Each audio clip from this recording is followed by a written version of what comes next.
بسم اللہ الرحمن الرحیم۔ السلام علیکم۔ کہانی کلیکشن میں خوش آمدید۔ پیارے دوستو، آج میں آپ کے لیے ایک سبق آموز اور حقائق پر مبنی سچا واقعہ لے کر آئی ہوں۔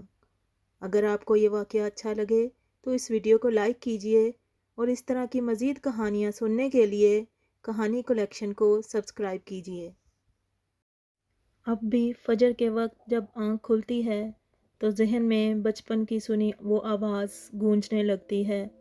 وہ آواز استاد جی کی تھی جو گاؤں کی مسجد کے امام اور بچوں کو قرآن شریف پڑھایا کرتے تھے۔ ہر روز جب وہ فجر کی اذان دیتے اور پھر کچھ دیر بعد سرائیکی زبان کے یہ شعر پڑھتے: آ ہنر رب دے درتے تے سر کو جھکا، گزر ویسیاں ویلا پیچھے کرسی کیا۔ رب کے در پر آؤ کہ وقت گزر گیا تو بعد میں کیا کرو گے۔ اب اتنی مدت گزر چکی اور میں ہزاروں آوازیں سن چکا ہوں، لیکن معلوم نہیں وہ کیا سوز تھا جو استاد جی کے گلے میں تھا۔ وہ مجھے پھر کسی آواز میں سنائی نہیں دیا۔ اب بھی وہ آواز ڈھونڈتا ہوں جو کہیں کھو گئی ہے، لیکن میرے خیالوں میں وہ آواز اب بھی گونج رہی ہے۔ مجھے لگتا ہے استاد جی کہہ رہے ہیں: آ ہنر رب دے درتے۔ استاد جی کی اولاد نہیں تھی، شکوہ شکایت وہ کرتے نہیں تھے۔ سارے گاؤں کے بچوں کو اپنا سمجھ کر بہت محبت سے قرآن پاک پڑھاتے تھے۔ سارے گاؤں کے چھوٹے بڑوں کے وہ استاد جی تھے۔ کبھی کبھار تو عجیب منظر ہوتا، ہم دیکھتے کہ استاد جی مسجد کے صحن میں بیٹھے آنکھیں بند کیے نعت شریف پڑھ رہے ہیں: اج سکھ متراں دی ودیری ہے، کیوں دلڑی اداس گنیری ہے۔ آنکھیں بند ہیں، پڑھ رہے ہیں اور رو رہے ہیں۔ ہم بچے تھے، ہمیں شعروں کی سمجھ نہیں تھی، لیکن وہ آواز، اف وہ کیا آواز تھی جو ہم بھی استاد جی کے گرد بیٹھ جاتے اور رونے لگتے۔ وہ ہماری آواز سنتے تو آنکھیں کھولتے، جلدی سے اپنا رومال آنکھوں پر ملتے اور کہتے: او میرے بچوں، تم کب آئے؟ نہیں نہیں، روتے نہیں ہیں اچھے بچے، اچھے بچے کبھی بھی نہیں روتے۔ لیکن شاید ہم اچھے بچے نہیں تھے، ہم ہر بار رو پڑتے۔ انہی دنوں گاؤں میں بالی بدماش کا بہت چرچا تھا۔ لوگ بہت ڈرتے تھے اس سے اور کہتے کہ وہ ہر وقت ایک پستول اپنے پاس رکھتا ہے اور اپنے دشمنوں کو مار ڈالتا ہے۔ ہمیں تو شام کے بعد گھر سے نکلنے کی اجازت ہی نہیں تھی کہ ہم تو بچے تھے، لیکن بڑے بھی باہر نکلتے ڈرتے تھے۔